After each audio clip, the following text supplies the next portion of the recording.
Hello, lovely Texas listeners. Welcome to another episode of Texas, your trusted companion on your journey through the tech world. I'm your host, Kate Emery, and today's episode is going to focus on mentorship. So, what is mentorship and why is it crucial for career development, especially in the tech industry? So what mentorship is it is somebody who has walked the path before you and is able to kind of impart some of the wisdom that they've gained through their journey. That's fairly vague, kind of on purpose, because mentors can look like all sorts of things. And one of the common mistakes in mentoring is that people think that they should only have one mentor.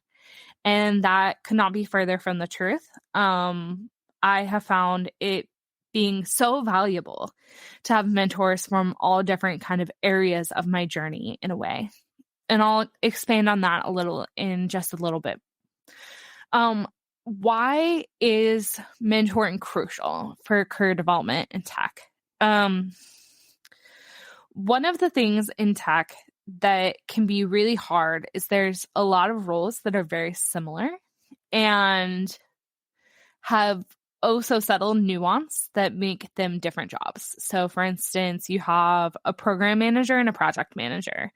And knowing where you fit in all of these roles is really hard if you've never been there before.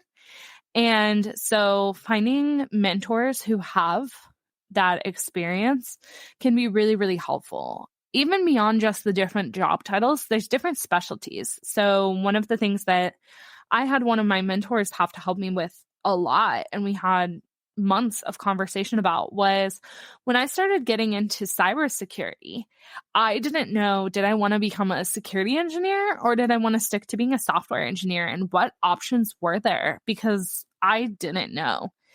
And one of my mentors went through with me and talked through a bunch of the different things on that spectrum and the different options and what his thoughts were on the different options. And it was so insightful and so helpful. So it can be really important in just figuring out what path is right for you to have a mentor. Also, as a minority in tech, in general, if you're one of the only like you in a situation, it can be really isolating, and knowing what to do can be really, really hard. And so having a mentor who has experienced those things, who has been there, who has walked that path, can be so immensely helpful.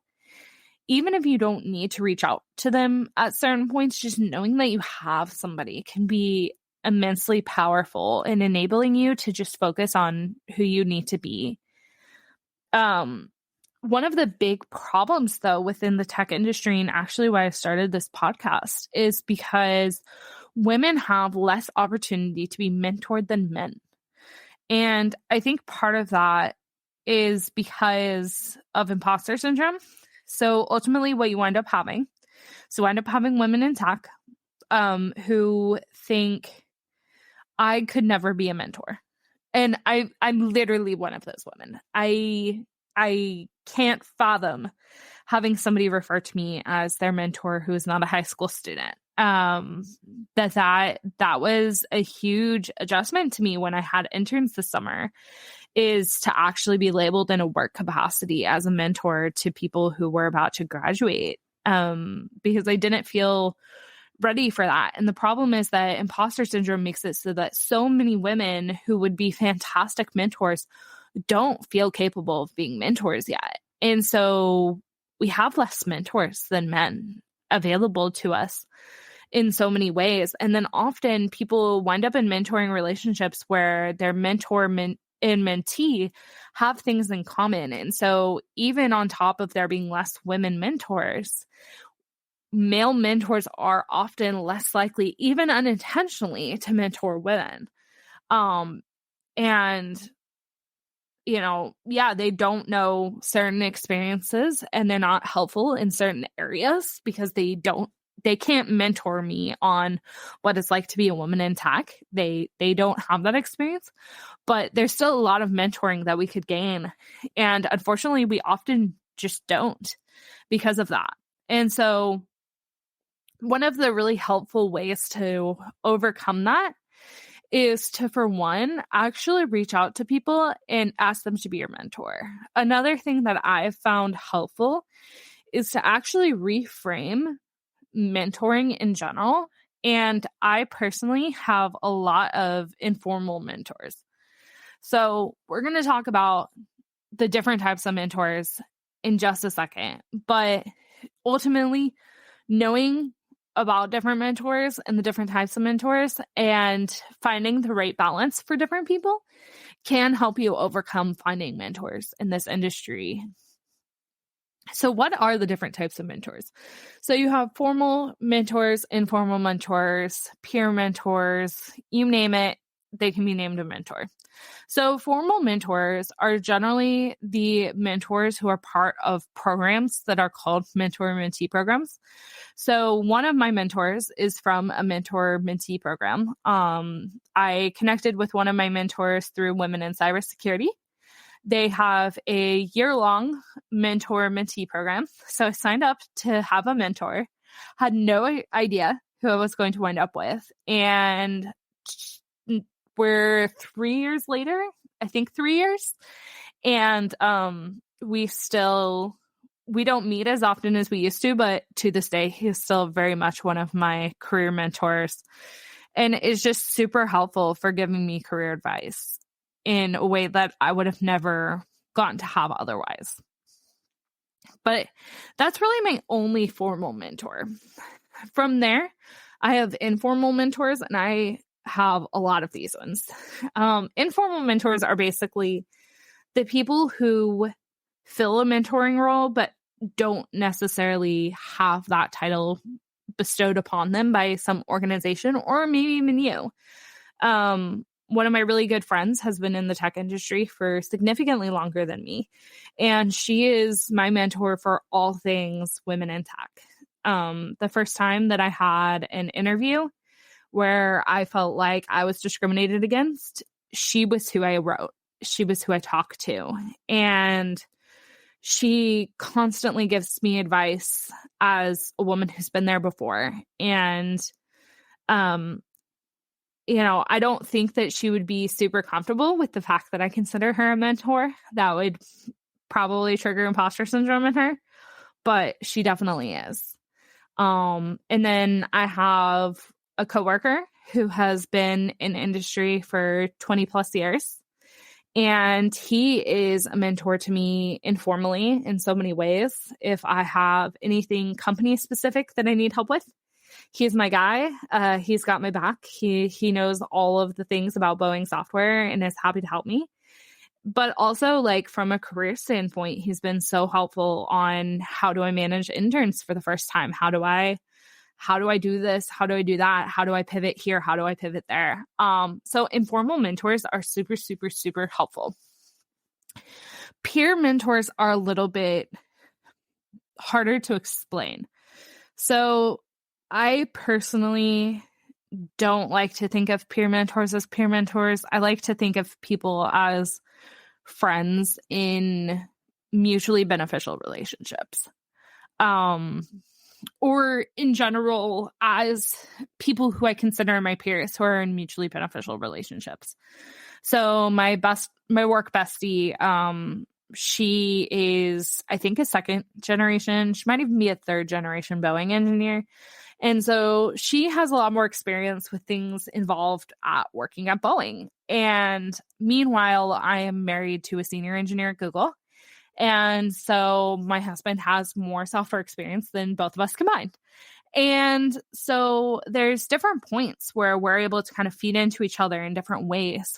And simultaneously, neither of us actually has necessarily more wisdom in general, that we're very much on the same level in so many ways. And so that can be really helpful to have as well, because it's a little bit less intimidating for people to walk into mentoring the first time or like kind of having some of those conversations with a peer.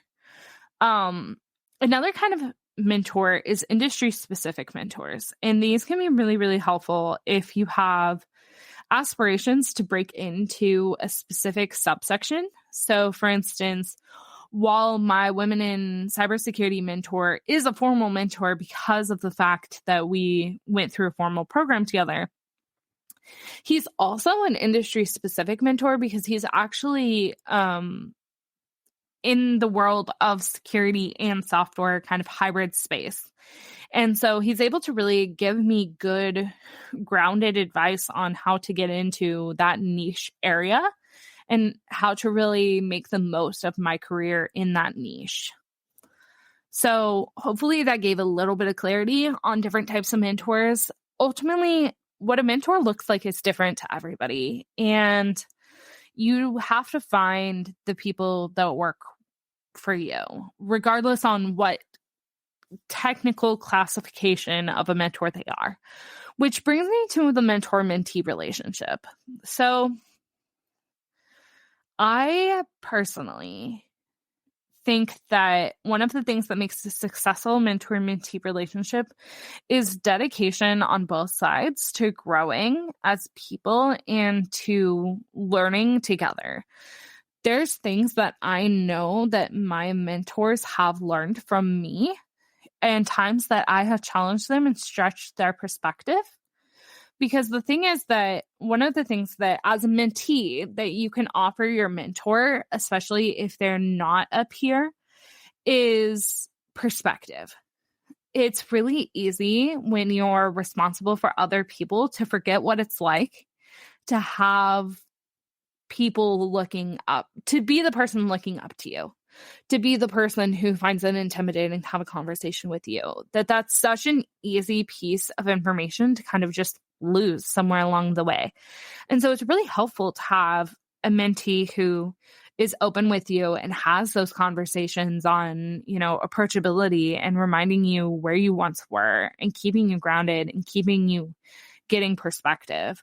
Meanwhile, as a mentor, you're able to impart some of those hard lessons that you definitely earned that hard lesson. You learned the hard way. And hopefully you can impart the wisdom without your mentee having to experience that the same way. And when in doubt, you're able to actually build this really great friendship that maybe you wouldn't have otherwise. For me, I have benefited so much from my mentors. I have, one of my mentors who is a woman who's been in tech way longer than me. And I'll never forget when I had an interview that I got flown out for, and there were hundreds of applicants. I was the only girl who was technical, and the company had this party with us and with their employees the night before interviews, and there were no technical women. They literally brought no technical women.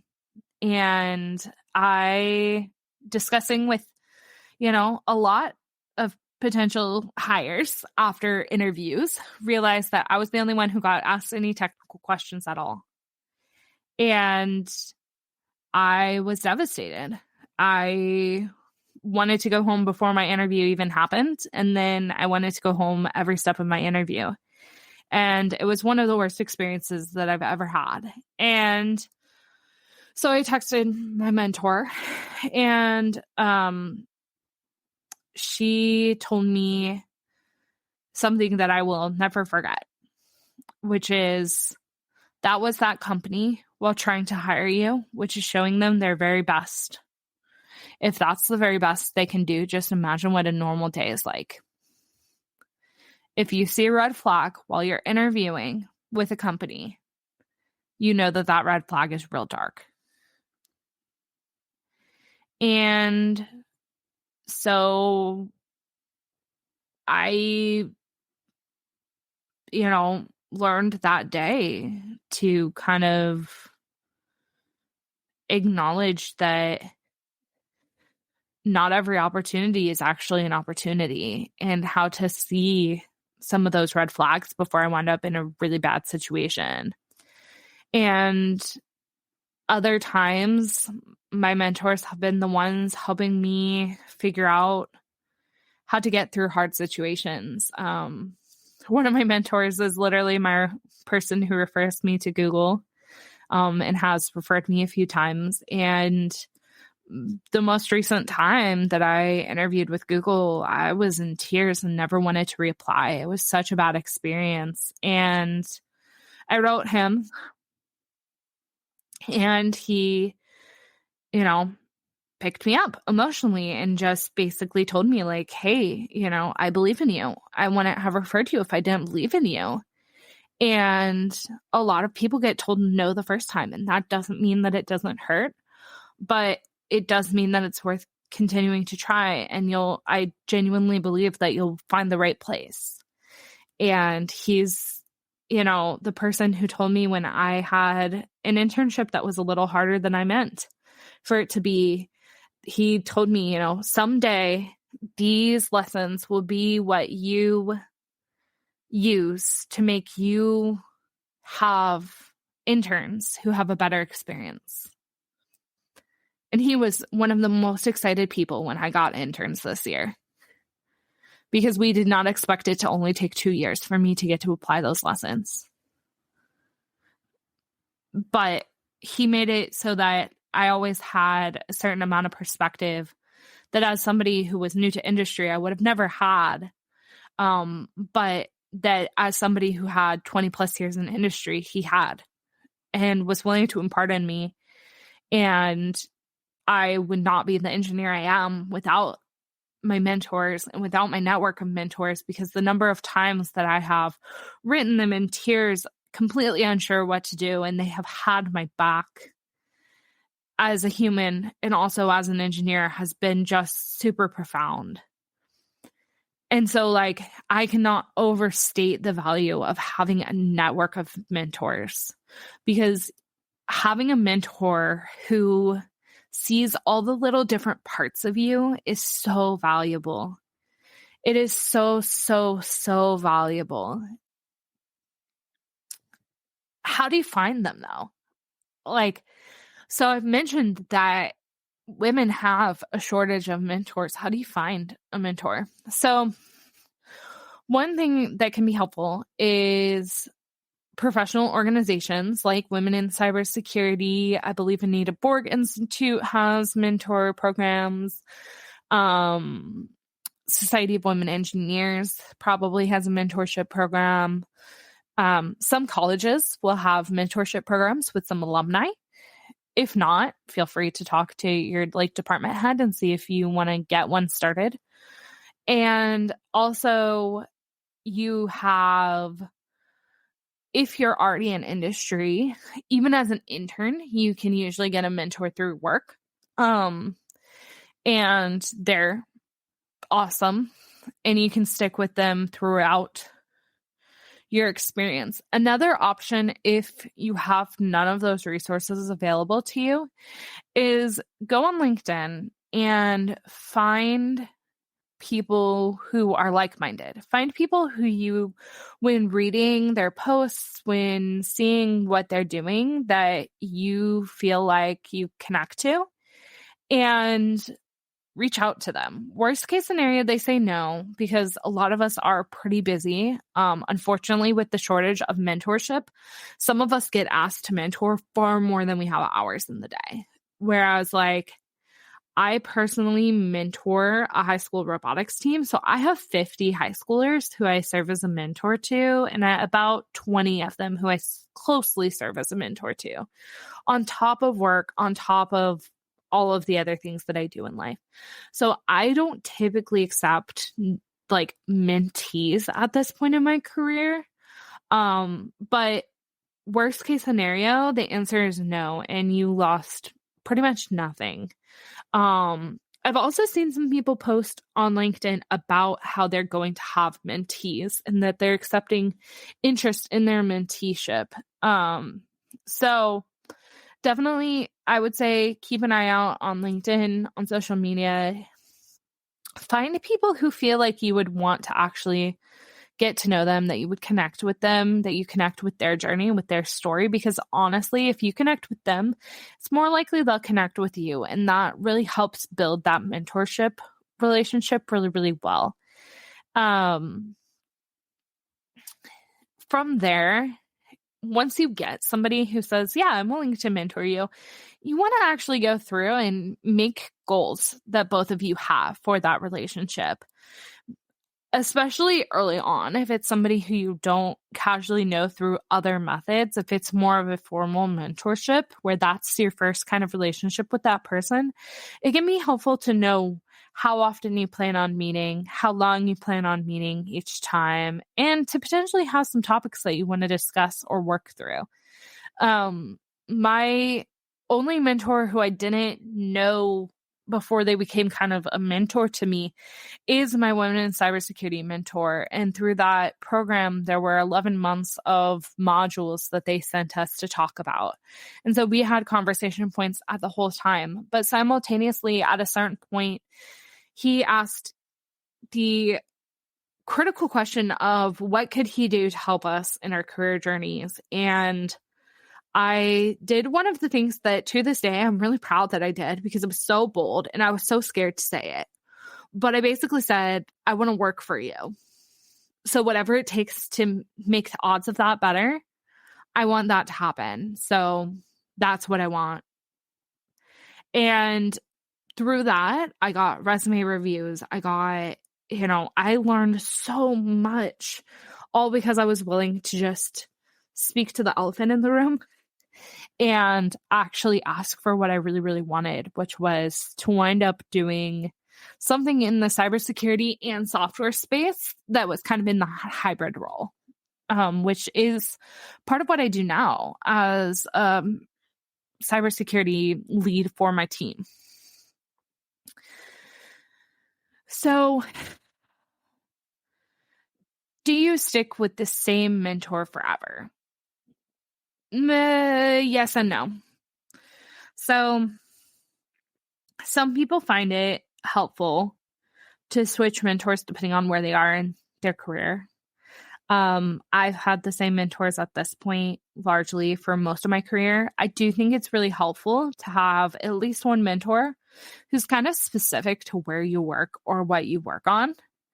I think that somebody outside of necessarily your leadership chain to be able to ask, how do I do this is really helpful, especially early in career, or if you switch companies, because every company has so much that you have to learn. So that can be really, really helpful. Otherwise, there's an ebb and flow to career, just like there is to life. And so you want to make sure that you maintain a really firm mentorship network. And the thing is that sometimes those relationships just will fade with time or will change. Just life happens. And so, yeah, you want to invest in those relationships and hopefully they're longer term. Like I have one of my mentors who's my kind of women in tech kind of mentor. I've been friends with her and she's kind of mentored me in that space for the last probably 8 years of my life. But we don't talk as often as we used to. We don't need to talk as often as we used to. And that's okay. As far as mentorship, there is not a whole lot of clear-cut do's and don'ts. Like, for some people, super structured meetings works. For some people, they don't. And one of the things that can be really helpful is to actually try both methods and have a conversation with your mentor on what worked best for you. And try and find what the happy space is between both of you. And another thing is, go in with questions. Know what those boundaries are on that relationship as well. Are they only available to support you once a month? If so, cool, follow that boundary. If they're able to respond to emails, but only get on calls once a month, cool, leverage that. You want to make sure that you're communicating really, really well, because what you don't want, especially as a mentee, is to feel like your mentor is taking on more work by mentoring you. It should be a little bit of give and take. And I know that it can feel like well, what do I have to offer? But you can remind people why they do this. And that's really, really, really powerful. And so we just want to make sure that we're being conscientious of that time commitment and that motivation. You want to be also respectful of their time. If you have a mentor, do not skip meetings with them. It's unprofessional, but also it's really disrespectful to their time. And especially like for women in tech, there's so many people who want some of us to mentor them, and we can't say yes to everybody. And so please be respectful of that. Be super, super respectful of that. And some of the things I would say are don'ts are just general societal don'ts. Don't be disrespectful to them. Don't be rude. Make sure that you're not, unless you work for the same company on the same project, kind of things like that.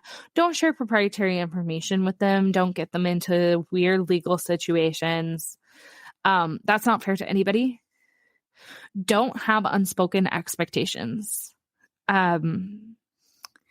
If you want something specific out of your mentorship relationship, you need to communicate that early and often, because otherwise it's really easy to just have life cause you to forget. So in general, like, communicate is really, if you're communicating and you're being honest in your communication, you and your mentor should be fine. Overall, hopefully this episode kind of helped you learn that you can find mentors in a lot of places, that they're super, super helpful. A network of mentors is far better than a single mentor. And you can find mentors through colleges, through professional organizations, through LinkedIn and other social media. And you want mentors who reflect every area of yourself, ideally. You know, if you're a mom working and managing work and kids, especially if you have younger kids and you're new to that, find somebody who has older kids and has managed to get through the phase that you're at right now, and ask them to mentor you on how to manage work-life balance in this industry, because there's so many of us who are happy to help. And every single portion of who you are is super important to make sure you're nurturing and that you're taking care of. And mentors can help you really leverage that to have the best life you possibly can. So hopefully our conversation on mentorship has been helpful. And remember, you're not alone in this. There are so many other people going through this journey alongside you, and so many of us are happy to help. Never be afraid to reach out and ask for somebody to mentor you or to help you find a mentor. And I wish you the best of luck on finding your own mentoring circle and mentoring community. And hopefully they make your life better and you make their lives better in a lot of ways. Because at the end of the day, it can be lonely out there, and that's just not what we want. Have a good rest of your day. Talk to you on Wednesday. Bye.